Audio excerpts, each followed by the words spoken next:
ನಮಸ್ಕಾರ. ದೇವರಾಜು ಶಿವಪುರ ಯೂಟ್ಯೂಬ್ ಚಾನಲ್ಗೆ ಸ್ವಾಗತ. 6ನೇ ತರಗತಿ ಗಣಿತ ಪ್ರಕಾಶ ಭಾಗ 2 ಭಿನ್ನರಾಶಿಗಳು ಪಾಠದ ಪುಟ ಸಂಖ್ಯೆ 51ರಲ್ಲಿ ಬರ್ತಕ್ಕಂಥ ಭಿನ್ನರಾಶಿಗಳ ವ್ಯವಕಲನಕ್ಕೆ ಸಂಬಂಧಪಟ್ಟಂತ ಪ್ರಶ್ನೆಗಳನ್ನು ನೋಡ್ತಾ ಹೋಗೋಣ. ಬ್ರಹ್ಮಗುಪ್ತನ ವಿಧಾನದಿಂದ ಮುಂದಿನ ಭಿನ್ನರಾಶಿಗಳನ್ನು ಕಳೆಯಿರಿ. 5ನೇ 8 ಮೈನಸ್ 15ನೇ 8 ಮೈನಸ್ 15ನೇ 3. ಇಲ್ಲಿ ಛೇದಗಳು ಸಮ ಆಗಿರೋದ್ರಿಂದ ಇಲ್ಲಿ ಏನು ಸಮಸ್ಯೆ ಬರೋದಿಲ್ಲ. ನಾವು ನೇರವಾಗಿ ಅಂಶಗಳನ್ನ ಕಳೀತಾ ಹೋಗ್ತೀವಿ ಅಂತ ಒಂದು ತಾವು ಗಮನಿಸ್ತಾ ಇದ್ದೀರಿ. 8 ಮೈನಸ್ 3 ಡಿವೈಡೆಡ್ ಬೈ 15. 8ರ 3 ಕಳೆದ್ರೆ 15ನೇ 5. 5 ಡಿವೈಡೆಡ್ ಬೈ 15 ಆಗುತ್ತೆ. ಇದನ್ನ ಸಂಕ್ಷೇಪಿಸಿ ಕನಿಷ್ಠ ರೂಪದಲ್ಲಿ ಉತ್ತರಗಳನ್ನ ನೀಡಿ ಅಂತ ಹೇಳಿದರೆ, ಕನಿಷ್ಠ ರೂಪದಲ್ಲಿ ಉತ್ತರವನ್ನು ನೀಡತಕ್ಕಂಥದ್ದು ಅಂದ್ರೆ ಅಂಶ ಮತ್ತು ಛೇದ ಯಾವ ಸಂಖ್ಯೆಯಿಂದ ಭಾಗ ಆಗತ್ತೆ ನಿಶೇಷಿಗೂ ಆ ಸಂಖ್ಯೆಯಿಂದ ಭಾಗ ಮಾಡ್ತಕ್ಕಂಥದ್ದು ಅಂತೇಳಿ ಅರ್ಥ. ಅಂಶ ಮತ್ತು ಛೇದಗಳ ಮಾಸಾಹ ಯಾವುದು ಅಂತೇಳಿ. ಅಷ್ಟೊಂದು ಮಾಸಾಹ ಅಂತಕ್ಕಂಥ ಪದ ದೊಡ್ಡದಾಗುತ್ತೆ ಅನ್ನೋದಾದ್ರೆ ತಲೆ ಕೆಡಿಸ್ಕೊಳ್ತಕ್ಕಂಥ ಅವಶ್ಯಕತೆ ಇಲ್ಲ. ಅಂಶ ಮತ್ತು ಛೇದ ಯಾವ ಸಂಖ್ಯೆಯಿಂದ ನಿಶೇಷ ಭಾಗ ಆಗುತ್ತೆ ಆ ಸಂಖ್ಯೆಯಿಂದ ಭಾಗ ಮಾಡ್ತಾ ಹೋಗ್ತಕ್ಕಂಥದ್ದು. ಸೊ ಇಲ್ಲಿ 5 ಮತ್ತು 15 5ರ ಮಗ್ಗಿಯಿಂದ ಭಾಗ ಆಗತ್ತೆ. ಹಾಗಾಗಿ 5 1 5 5 3 15. ಅಲ್ಟಿಮೇಟ್ ಆನ್ಸರ್ ಇಸ್ 3ನೇ 1 ಅಥವಾ 1 ಡಿವೈಡೆಡ್ ಬೈ 3 ಅಂತೇಳಿ ನಾವು ಭಾವಿಸ್ತೀವಿ. ಸೊ ಎರಡನೇ ಲೆಕ್ಕ 5ನೇ 2 ಮತ್ತು 15ನೇ 4. ಇಲ್ಲಿ 5 ಮತ್ತು 15ಕ್ಕೆ ನಾವು ಏನ್ ಮಾಡ್ಬೇಕು, ಲಾಸಹ ಕಂಡುಹಿಡಿಬೇಕು. ಯಾಕೆ ಅಂದ್ರೆ ನಾವು ಕಳೆಯ ಭಿನ್ನರಾಶಿಗಳ ಸಂಕಲನ ಆಗಿರ್ಬೋದು, ಭಿನ್ನರಾಶಿಗಳ ವ್ಯವಕಲನ ಆಗಿರ್ಬೋದು, ಛೇದಗಳು ಸಮ ಇದ್ದಾಗ ಮಾಡ್ಲಿಕ್ಕೆ ಅನುಕೂಲ ಆಗುತ್ತೆ. ಛೇದಗಳ ಸಮ ಮಾಡ್ಕೋಬೇಕಾಗತ್ತೆ. ಛೇದಗಳ ಸಮ ಇಲ್ಲ ಅಂದ್ರೆ ಛೇದಗಳ ಸಮ ಮಾಡ್ಕೋಬೇಕು. ಛೇದಗಳನ್ನ ಸಮ ಮಾಡ್ಕೊಂತಕ್ಕಂಥದ್ದು ಹೇಗೆ? ಛೇದಗಳಿಗೆ ಲಾಸಹವನ್ನು ಕಂಡುಹಿಡಿಬೇಕು. ಸೊ ಇಲ್ಲಿ ಏನಾಗುತ್ತೆ, 5 ಮತ್ತು 15ರ ಲಾಸಹ 15 ಆಗತ್ತೆ. ನೇರವಾಗಿ ಹೆಂಗ್ ಕಂಡುಹಿಡಿದ್ರಿ ಸಾ? 5ರಿಂದ 15 ಭಾಗ ಆಗತ್ತೆ. ಯಾವಾಗ್ಲೂ ಕೂಡ ಲಾಸಾಗು ಅಥವಾ ಲಾಸಾಹವನ್ನ ಕಂಡುಹಿಡಿತಕ್ಕಂಥ ಸಂದರ್ಭದಲ್ಲಿ ಕೊಟ್ಟಿರ್ತಕ್ಕಂಥ ಛೇದಗಳಲ್ಲಿ ಒಂದು ಛೇದ ಮತ್ತೊಂದು ಛೇದದಿಂದ ನಿಶೇಷ ಭಾಗ ಆಗುತ್ತೆ ಅಂದ್ರೆ ಆ ದೊಡ್ಡ ಸಂಖ್ಯೆ ಯಾವುದಿದೆ ಅದು ಅದರ ಲಾಸಾಗು ಅಥವಾ ಲಾಸಾಹ ಆಗುತ್ತೆ. ಅಂದ್ರೆ 5ರಿಂದ 15 ಭಾಗ ಆಗುತ್ತೆ. 5 3 15 ಅಂತೇಳಿ. ಸೊ 15 ಈ 5 ಮತ್ತು 15ರ ಲಾಸಾಹ ಆಗುತ್ತೆ. ಸೊ ಈಗ ನಾವೇನ್ ಮಾಡ್ತೀವಿ, ಮೊದಲ ಭಿನ್ನರಾಶಿಯ ಛೇದನ 15 ಮಾಡಲು ಅಂಶ ಮತ್ತು ಛೇದ ಎರಡಕ್ಕೂ 3ರಿಂದ ನಾವು ಗುಣಿಸ್ತೀವಿ. ಯಾಕೆಂದ್ರೆ ನಾನು ಹಿಂದಿನ ಬಹಳಷ್ಟು ಲೆಕ್ಕಗಳಲ್ಲಿ ಹೇಳಿದ್ದೇನೆ, ತಾವು ಗಮನಿಸ್ತಿದ್ರಿ. 5ನೇ 2 ಇಸ್ ಈಕ್ವಲ್ ಟು 5ನೇ 2 ಇಂಟು, ಈಗ ನಾವು ನಮಗೆ ಗೊತ್ತಿದೆ ಛೇದವನ್ನ 15 ಮಾಡ್ಕೋಬೇಕು. 5ನ್ನು ಯಾವ ಸಂಖ್ಯೆಯಿಂದ ಗುಣಿಸ್ಬೇಕು? 5 1 5 5 2 5 3 15. ಛೇದವನ್ನ ಯಾವ್ದ್ರಿಂದ ಗುಣಿಸ್ತೀವಿ? ಅಂಶವನ್ನು ಕೂಡ ಅದರಿಂದ ಗುಣಿಸ್ಬೇಕು. 2 3 6. ಸೇಮ್ ಅದೇ ಪ್ರೊಸೀಜರ್ ಅನ್ನ ಮಾಡಲಾಗಿದೆ. ಈಗ ಎರಡನೇ ಭಿನ್ನರಾಶಿಯನ್ನ ನಾವು ಪರಿವರ್ತನೆ ಮಾಡ್ಕೊಳಕ್ಕೆ ಹೋಗೋದಿಲ್ಲ. ಯಾಕೆಂದ್ರೆ ಆಲ್ರೆಡಿ ಅದರ ಛೇದ 15 ಇದೆ. 15ನೇ 4. ಹಾಗಾಗಿ 5ನೇ 2 ಮಾತ್ರ ಛೇದ ಬದಲಾಯಿಸಿಕೊಂಡು ಅದೇನಾಯ್ತು, 5ನೇ 2 ಬದಲಾಯಿಸಿಕೊಂಡಾಗ 15ನೇ 6 ಆಯ್ತು. ಈಗ ಆಲ್ರೆಡಿ 5ನೇ 2ರ ಬದಲಾಗಿ 15ನೇ 6 ಮೈನಸ್ 15ನೇ 4 ಅಂತೇಳಿ ಬರ್ಕಂತೀವಿ. ಈಗ ಛೇದಗಳು ಸಮ ಆಗಿದಾವೆ. ಛೇದಗಳು ಸಮ ಆಗಿರೋದ್ರಿಂದ ಅಂಶಗಳನ್ನು ನಾವು ಕಳಿತೀವಿ. 6 ಮೈನಸ್ 4, 6ಗೆ 4 ಕಳೆದ್ರೆ 2 ಬರುತ್ತೆ. ಛೇದ 15 15ನೇ 2. ಇದು 2 ಮತ್ತು 15 ಯಾವುದೇ ಸಂಖ್ಯೆಯಿಂದ ಭಾಗ ಆಗೋದಿಲ್ಲ. ಹಾಗಾಗಿ ಅದರ ಅಂತಿಮ ಉತ್ತರ 15ನೇ 2 ಆಗುತ್ತೆ. ಎರಡನೇ ಲೆಕ್ಕ 6ನೇ 5 ಮೈನಸ್ 9ನೇ 4. ಇಲ್ಲಿ 6 ಮತ್ತು 9ಕ್ಕೆ ನಾವು ಲಾಸಾಗುವನ್ನು ಕಂಡುಹಿಡಿದುಕೋಬೇಕಾಗತ್ತೆ. ಅಂದ್ರೆ ಗುಣಕಗಳನ್ನ ಪಟ್ಟಿ ಮಾಡೋದ್ರ ಮೂಲಕನೂ ಬೇಕಾದ್ರೆ ನಾವು ಕಂಡುಹಿಡಿಬಹುದು. ನೋಡು, 6 1 6, 6 2 12, 6 3 18, 6 4 24 ಮಾಡಿದ್ವು. ಈಗ ಯಾವುದು 9, 9 1 9, 9 2 18, 9 3 27. ನಮ್ಗೆ ಇಲ್ಲಿ 18 ಇಲ್ಲಿ ಬೇಗ ಸಿಕ್ಕಿಬಿಡುತ್ತೆ. ಸ್ಮಾಲೆಸ್ಟ್ ಕಾಮನ್ ಮಲ್ಟಿಪಲ್ ಅಂತೇಳಿ ಕರಿತೀವಿ. ಅಂದ್ರೆ ಈ ಎರಡು ಸಂಖ್ಯೆಗಳ ಸಾಮಾನ್ಯ ಗುಣಕ, ಅತ್ಯಂತ ಚಿಕ್ಕ ಸಾಮಾನ್ಯ ಗುಣಕ, ಸಾಮಾನ್ಯ ಗುಣಕ ಅಲ್ಲ, ಚಿಕ್ಕ ಸಾಮಾನ್ಯ ಗುಣಕ ಯಾವುದು? 18. ನೋಡಿ, ಇವೆರಡರಲ್ಲೂ ಬರ್ತಕ್ಕಂಥ ಇವುಗಳನ್ನ ಗುಣಕಗಳು ಅಂತೇಳಿ ಕರಿತೀವಿ. ಈ ಗುಣಕಗಳಲ್ಲಿ ಸಾಮಾನ್ಯ ಗುಣಕವನ್ನು ಮೊದಲು ಕಂಡುಹಿಡಿತೀವಿ. ಸಾಮಾನ್ಯ ಗುಣಕ 18. ಅದರಲ್ಲಿ ಚಿಕ್ಕದು ಯಾವುದು? 18ಯ. ಸೊ ಹಾಗಾಗಿ 18ಅನ್ನ ನಾವು ಲಾಸಾಗು ಅಂತೇಳಿ ಕರಿತೀವಿ. ನಿಮಗೆ ಬೇಕು ಅಂತಂದ್ರೆ ಲಾಸಾಗುಗಳನ್ನ ಕಂಡುಹಿಡಿತಕ್ಕಂಥದ್ದು ಹೇಗೆ ಅಂತಕ್ಕಂಥದ್ದನ್ನೇ ಒಂದು ವಿಡಿಯೋವನ್ನು ನಾನು ಮಾಡ್ತೀನಿ. ಯಾರಿಗೆ ಅವಶ್ಯಕತೆ ಅಂತ ಅನ್ಸುತ್ತೆ ಅವರು ತಾವು ಕಮೆಂಟ್ ಸೆಕ್ಷನ್ ಅಲ್ಲಿ ತಿಳಿಸ್ಬೋದು. ಸೊ ಈಗ 6 ಮತ್ತು 9ರ ಲಾಸಹ 18 ಆಯ್ತು. ಹಾಗಾಗಿ 6ನೇ 5 ಮತ್ತು 9ನೇ 4 ಇವುಗಳ ಛೇದವನ್ನ 18ಕ್ಕೆ ನಾವು ಸಮ ಮಾಡ್ಕೋಬೇಕು. ಈಗ 6ನೇ 5 ಇದೆ. 6ಅನ್ನ ಯಾವ ಸಂಖ್ಯೆಯಿಂದ ಗುಣಿಸ್ಬೇಕು? 6 1 6, 6 2 6 3 18, 6 3 18. ಸೊ ಛೇದವನ್ನ 3ರಿಂದ ಗುಣಿಸ್ತೀವಿ, ಅಂಶವನ್ನು ಗುಣಿಸ್ತೀವಿ. 5 3 15. 6ನೇ 5 18ನೇ 15 ಆಯ್ತು. ಈಗ 9ನೇ 4 ತೆಗೆದುಕೊಳ್ಳಿ. 9 1 9, 9 2 18.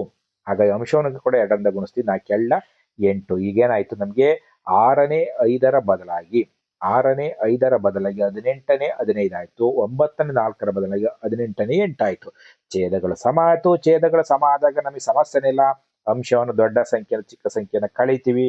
ಸೊ ಈಗೇನಾಯ್ತು 18ನೇ 15 ಮೈನಸ್ 18ನೇ 8. ಸೊ 15ರಿಂದ ಇಲ್ಲಿ ಒಂದು ಸ್ಟೆಪ್ ಮಿಸ್ ಆಗಿದೆ. ಛೇದ 18 ಕಾಮನ್ ಬರ್ಕಂತೀವಿ. 15 ಮೈನಸ್ 8.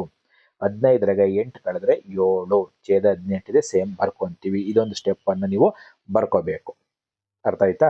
ಸೊ ಇದು ಕೂಡ ಉತ್ತರ ಕನಿಷ್ಠ ರೂಪದಲ್ಲಿ ಇದೆ. ಈಗ 3ನೇ 2 ಮೈನಸ್ 2ನೇ 1. ಇಲ್ಲೂ ಕೂಡ ಛೇದಗಳು ಏನಾಗಿದ್ದಾವೆ, ಸಮ ಇಲ್ಲ. ಹಾಗಾಗಿ ಛೇದಗಳಿಗೆ ಲಾಸವನ್ನು ಕಂಡುಹಿಡ್ಕೊಂತೀವಿ. ಛೇದಗಳ ಲಾಸಹ 6. ನಾನು ಇಂದಿನ ಎಲ್ಲ ಲೆಕ್ಕಗಳಲ್ಲಿ ಹೇಳ್ತಾ ಬಂದೀನಿ. 3 ಮತ್ತು 2ರ ಸಾಮಾನ್ಯ ಅಪವರ್ತನ ಒಂದನ್ನು ಹೊರತುಪಡಿಸಿ ಯಾವುದೇ ಸಾಮಾನ್ಯ ಅಪವರ್ತನ ಇಲ್ಲದೆ ಇರೋದ್ರಿಂದ ಅವುಗಳ ಗುಣಕ ಅಂದ್ರೆ 3 2 6 ಅದರ ಲಾಸಹ ಆಗತ್ತೆ. ಇಂದಿನ ಎಲ್ಲ ವಿಡಿಯೋಗಳನ್ನು ನೋಡಿದಾಗ ಈ ಲಾಸಗಳಿಗೆ ಸಂಬಂಧಪಟ್ಟಂತೆ ಸಾಕಷ್ಟು ಮಾಹಿತಿ ನೀಡಿದ್ದೇನೆ. ಸೊ ಹಾಗಾಗಿ 3ನೇ 2 ಮೈನಸ್ 2ನೇ 1ರ ಛೇದವನ್ನು ನಾವು 6ಕ್ಕೆ ಸಮ ಮಾಡ್ಕೋಬೇಕಾಗತ್ತೆ. 3ನೇ 2 3ನೇ ಯಾವ್ದನ್ನ ಗುಣಿಸ್ತೀವಿ? 3 3 3 2 6 ಅಂದ್ರೆ 2ರಿಂದ ಗುಣಿಸ್ತೀವಿ. ಸೊ ಅಂಶವನ್ನು 2ರಿಂದ ಗುಣಿಸಿ. 2 2 4 6ನೇ 4 ಆಯ್ತು. ನೆಕ್ಸ್ಟ್ 2ನೇ 1ಅನ್ನ 2 3 6 1 3 3 ಅಲ್ಲಿಗೆ 6ನೇ 4 ಮತ್ತು 6ನೇ 3 ಬಂತು. 6ನೇ 4 ಮೈನಸ್ 6ನೇ 3. 4ರಲ್ಲಿ 3ಅನ್ನ ಕಳೆದ್ರೆ 1 ಬರುತ್ತೆ. Divided by 6. ಸೂಚಿಸಿರುವಂತೆ ಕಳೆಯಿರಿ. 3ನೇ 10ರಿಂದ 4ನೇ 13ಅನ್ನು ಕಳೆಯಿರಿ ಅಂತೇಳಿ ಇದರ ಅರ್ಥ. ಸೊ 3ನೇ 10 ಮೈನಸ್ 4ನೇ 13. ಇಲ್ಲಿ 3 ಮತ್ತು 4ರ ಲಾಸಹ 12 ಆಗುತ್ತೆ. ಅಂದ್ರೆ ಈ 3 ಮತ್ತು 4ಅನ್ನ 12ಕ್ಕೆ ಸಮ ಮಾಡ್ಕೋಬೇಕು. 2ನೇ ಹಂತವನ್ನ ತಾವು ಗಮನಿಸ್ತಾ ಇದ್ದೀರಿ ನೋಡಿ. ಇಲ್ಲಿ 3 4 12 14 40 4 3 12 13 3 39. ಇದನ್ನು 3ರಿಂದ ಗುಣಿಸಿದ್ಮೇಲೆ ಅಂಶವನ್ನು ಛೇದವನ್ನು ಯಾವ ಸಂಖ್ಯೆಯಿಂದ ಗುಣಿಸ್ತೀರೋ ಅಂಶವನ್ನು ಅದೇ ಸಂಖ್ಯೆಯಿಂದ ಗುಣಿಸ್ಬೇಕು. ಇದು ಕಾಮನ್ ಆಗಿರ್ತಕ್ಕಂಥದ್ದು. ಸೊ ನಮಗೆ ಎಷ್ಟಾಯ್ತು? ಅಂಶ 40 ಮತ್ತು 39 ಬಂತು. 40ರ 39 ಕಳೆದ್ರೆ 1 ಡಿವೈಡೆಡ್ ಬೈ 12 ಉತ್ತರ. 3ನೇ 23ರಿಂದ 5ನೇ 8 ಅಂದ್ರೆ 3ನೇ 23 ಮೈನಸ್ 5ನೇ 8. 3 ಮತ್ತು 5ರ ಲಾಸಹ 15 ಆಗತ್ತೆ. ಈಗ ಛೇದವನ್ನು 15ಕ್ಕೆ ಸಮ ಮಾಡ್ಕೊಂತೀವಿ. 3ನೇ 23 ಗಮನಿಸ್ತೀವಿ. 3ನೇ 23 3 5 15 23 115 ಆಗತ್ತೆ. 5 3 15 18 3 54 ಆಗತ್ತೆ. ಸೊ ನಮ್ಮ ಮುಂದಿನ ಹಂತ ನೋಡಿ 115 ಮೈನಸ್ 54 ಡಿವೈಡೆಡ್ ಬೈ 15. 115ರಾಗ 54ಅನ್ನ ನಾವು ಕಳೆದ್ರೆ 61 ಬರುತ್ತೆ. 15ನೇ 61. ಅಂಶ ದೊಡ್ಡದಾಗಿದೆ, ಛೇದ ಚಿಕ್ಕದಾಗಿದೆ. ಅಲ್ಲಿಗಾಗಿ ಇದೊಂದು ವಿಷಮ ಭಿನ್ನರಾಶಿನ ಮಿಶ್ರ ಭಿನ್ನರಾಶಿಗೆ ಪರಿವರ್ತಿಸ್ಕೊಂತೀವಿ. ಅಂದ್ರೆ 15ರಿಂದ 61ಅನ್ನ ಭಾಗ ಮಾಡಿ. 15ರಿಂದ 61ಅನ್ನ ಭಾಗ ಮಾಡಿ. 15 4 60. ಶೇಷ 1 ಉಳ್ಕೊಂತು. ಶೇಷವನ್ನು ಅಂಶಕ್ಕೆ ಬರ್ಕಂತೀವಿ. ಭಾಜಕವನ್ನು ಛೇದಕ್ಕೆ ಬರ್ಕಂತೀವಿ. 4.15ನೇ 1. ಇದು ಕನಿಷ್ಠ ರೂಪ. ಭಿನ್ನರಾಶಿಗಳನ್ನು ಯಾವಾಗಲೂ ಕೂಡ ನಾವು ಕನಿಷ್ಠ ರೂಪದಲ್ಲಿನೇ ಇಡಬೇಕು. ಎಸ್ ನೋಡಿ 3ನೇ ಲೆಕ್ಕ ಅಲ್ಲಿ ಪುಸ್ತಕದಲ್ಲಿ ಏನಾಗಿದೆ ಬಿ ಅಂತಲೇ ಕೊಟ್ಟಿದ್ದೇನೆ. 7ನೇ 45 ರಿಂದ 7ನೇ 29ಅನ್ನ ಕಳೆಯಿರಿ ಅಂತ ಅದು ಸಿ ಆಗಬೇಕು. ಸೊ ಹಾಗಾಗಿ 7ನೇ 45 ಮೈನಸ್ 7ನೇ 29. ಛೇದಗಳು ಸಮ ಇರೋದ್ರಿಂದ ನಮಗೆ ಸಮಸ್ಯೆನೇ ಇಲ್ಲ. 45ರಿಂದ 29ಅನ್ನ ಕಳಿತೀವಿ. 16 ಬಂತು. ಇದು ಕೂಡ ವಿಷಮ ಭಿನ್ನರಾಶಿ. 7ರಿಂದ 16ಅನ್ನ ಭಾಗ ಮಾಡಿ 2.7ನೇ 2 ಬರುತ್ತೆ. ಮುಂದಿನ ವಾಕ್ಯ ರೂಪದ ಲೆಕ್ಕ ತಾವು ಗಮನಿಸ್ತಿದ್ರಿ. ಪುಟ ಸಂಖ್ಯೆ 51. ಜಯಾಳ ಶಾಲೆಯು ಅವಳ ಮನೆಯಿಂದ 10ನೇ 7 ಕಿಲೋಮೀಟರ್ ದೂರದಲ್ಲಿದೆ. ಅವಳು ಪ್ರತಿದಿನ ತನ್ನ ಮನೆಯಿಂದ 2ನೇ 1 ಕಿಲೋಮೀಟರ್ ದೂರದಲ್ಲಿ ಆಟೋದಲ್ಲಿ ಹೋಗ್ತಾಳೆ ಮತ್ತು ನಂತರ ಶಾಲೆಯನ್ನು ತಲುಪಲು ಉಳಿದ ದೂರ ನಡೆದುಕೊಂಡು ಹೋಗ್ತಾಳೆ. ಶಾಲೆಯನ್ನು ತಲುಪಲು ಅವಳು ಪ್ರತಿದಿನ ಎಷ್ಟು ನಡೆಯುತ್ತಾಳೆ ಅಂತೇಳಿ. ಇನ್ನೊಂದ್ಸರಿ ನೋಡಿ. ಜಯಾಳ ಶಾಲೆಯು ಅವಳ ಮನೆಯಿಂದ 10ನೇ 7 ಕಿಲೋಮೀಟರ್ ಇದೆ. ಶಾಲೆಯಿಂದ ಒಟ್ಟು ದೂರ 10ನೇ 7 ಕಿಲೋಮೀಟರ್. ಪ್ರತಿದಿನ ಅವಳು ತನ್ನ ಮನೆಯಿಂದ 2ನೇ 1 ಕಿಲೋಮೀಟರ್ ದೂರದಲ್ಲಿ ಆಟೋದಲ್ಲಿ ಹೋಗ್ತಾಳೆ. ಆಟೋದಲ್ಲಿ ಹೋಗ್ತಕ್ಕಂಥ ದೂರ 2ನೇ 1 ಕಿಲೋಮೀಟರ್. ಮತ್ತು ನಂತರ ಶಾಲೆಯನ್ನು ತಲುಪಲು ಉಳಿದ ದೂರ ನಡ್ಕೊಂಡು ಹೋಗ್ತಾಳೆ. ಶಾಲೆಯನ್ನು ತಲುಪಲು ಅವಳು ಪ್ರತಿದಿನ ಎಷ್ಟು ದಿನ ನಡೆಯುತ್ತಾಳೆ ಅಂತೇಳಿ. ಈಗ ನೋಡಿ ತಾವು ಗಮನಿಸ್ತಾ ಇದ್ರಿ. ಶಾಲೆಯ ಒಟ್ಟು ದೂರ 10ನೇ 7 ಕಿಲೋಮೀಟರ್. ಅದ್ರಾಗ ಆಟೋದಲ್ಲಿ ಹೋಗ್ತಕ್ಕಂಥದ್ದು 2ನೇ 1 ಕಿಲೋಮೀಟರ್. ನಡೆದುಕೊಂಡು ಹೋಗ್ತಕ್ಕಂಥದ್ದು ನೋಡಿ ಇದರಲ್ಲಿ ಇದನ್ನ ಕಳಿಬೇಕು. ಆಗ ನಡ್ಕೊಂಡು ಹೋಗ್ತಿರ್ತಕ್ಕಂಥ ಎಷ್ಟು ಅಂತ ಸಿಗುತ್ತೆ. ಒಟ್ಟು ದೂರ ಮೈನಸ್ ಆಟೋ ದೂರ. ಒಟ್ಟು ದೂರ ಎಷ್ಟು 10ನೇ 7 ಕಿಲೋಮೀಟರ್. ನಡ್ಕೊಂಡು ಹೋಗೋದು ಎಷ್ಟು 2ನೇ 1 ಕಿಲೋಮೀಟರ್. ಇದನ್ನ ಕಳೆದ್ರೆ ನಮಗೆ ಬರುತ್ತೆ. ಈಗ 10 ಮತ್ತು 2 2ರಿಂದ 10 ಭಾಗ ಆಗತ್ತೆ. ಸೊ ಹಾಗಾಗಿ ಲಾಸಹ ಎಷ್ಟಾಗತ್ತೆ 10 ಆಗತ್ತೆ. ಸೊ ಈಗ ನಾವು ಛೇದವನ್ನು 10ಕ್ಕೆ ಸಮ ಮಾಡ್ಕೋಬೇಕು. 2ನೇ 1 ಇಂಟು 5ನೇ 5ರಿಂದ ನಾವು ಗುಣಿಸ್ತೀವಿ. 2 5 10, 1 5 5, 10ನೇ 5 ಆಯ್ತು.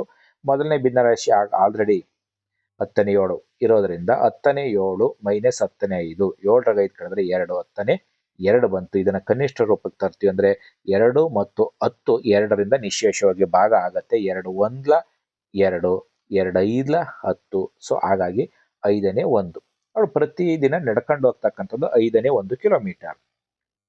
ಎರಡನೇ ಲೆಕ್ಕ ಅಂತ ಗಮನಿಸಿ. ಜೀವಿಕಾ ಉದ್ಯಾನವನವನ್ನು ಸಂಪೂರ್ಣವಾಗಿ ಸುತ್ತಲು 3ನೇ 10 ನಿಮಿಷಗಳನ್ನು ತೆಗೆದುಕೊಳ್ತಾಳೆ ಮತ್ತು ಅವಳ ಸ್ನೇಹಿತ ನಮಿತ್ ಅದೇ ದೂರವನ್ನು ಕ್ರಮಿಸಲು 4ನೇ 13 ನಿಮಿಷವನ್ನು ತೆಗೆದುಕೊಳ್ತಾಳೆ. ಯಾರು ಕಡಿಮೆ ಸಮಯವನ್ನು ತೆಗೆದುಕೊಳ್ತಾರೆ ಮತ್ತು ಎಷ್ಟು ಅಂತೇಳಿ. ಯಾಕೆಂದ್ರೆ ಇಲ್ಲಿ ಛೇದಗಳು ಸಮ ಇಲ್ದಿರೋದ್ರಿಂದ ನಮ್ಗೆ ಯಾರ್ದು ಹೆಚ್ಚು ಯಾರ್ದು ಕಡಿಮೆ ಅಂತ ನಮಗೆ ಗೊತ್ತಾಗೋದಿಲ್ಲ. ಜೀವಿಕಾ ಮತ್ತು ನಮಿತ್ ತೆಗೆದುಕೊಂಡ ಸಮಯದ ಹೋಲಿಕೆಯನ್ನು ನಾವು ಮಾಡಬೇಕು. ಜೀವಿಕಾ ತೆಗೆದುಕೊಂಡ ಸಮಯ 3ನೇ 10 ನಿಮಿಷ, ನಮಿತ್ ತೆಗೆದುಕೊಂಡ ಸಮಯ 4ನೇ 13 ನಿಮಿಷ.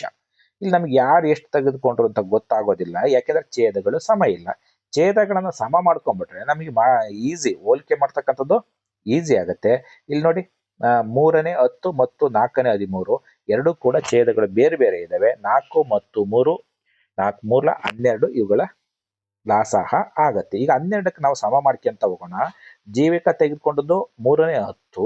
ಸೊ 12ಕ್ಕೆ ಸಮ ಮಾಡ್ಕೊಂಡು 3 4 12, ಅಂಶವನ್ನು 4ರಿಂದ ಗುಣಿಸ್ತೀವಿ, 14 40. ಅಲ್ಲಿಗೆ ಜೀವಿಕಾ 12ನೇ 40 ನಿಮಿಷ ತೆಗೆದುಕೊಂಡ್ಲು.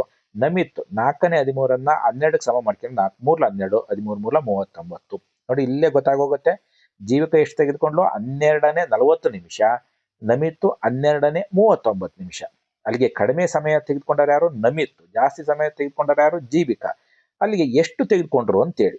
ಅಲ್ಲಿಗೆ 12ನೇ 39ಕ್ಕಿಂತ 12ನೇ 40 ದೊಡ್ಡದು, ಅಂದರೆ ನಮಿತ್ ಕಡಿಮೆ ಸಮಯ ತೆಗೆದುಕೊಂಡಿದ್ದಾನೆ ವಾಕ್ಯ ರೂಪದಲ್ಲಿ ಬರೀತಕ್ಕಂಥದ್ದು.